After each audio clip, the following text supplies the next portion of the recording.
Good afternoon, everyone. Back here with another little haul. Windex this week was a fantastic price to stock up on.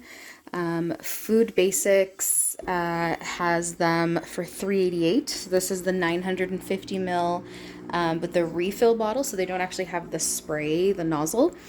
So for $3.88, you don't need coupons or even to price match this week. So go to Food Basics. Purchase them for $3.88. If you check out checkout 51, there is a $2.50 offer back for each one, up to 5 times per account. So again, I have an account, my husband has one as well. So I bought 10 of them, and the price was originally $44 and some change. And then with the cash back from checkout 51, the 10 ended up costing me $18 and some change. So this is a fantastic price to stock up.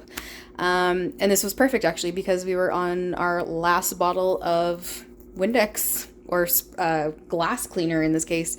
So yeah, really good price for an actual name brand product. If you guys have any questions, please leave them down below. I'd love to help you out with your future couponing experiences. See you in the next one.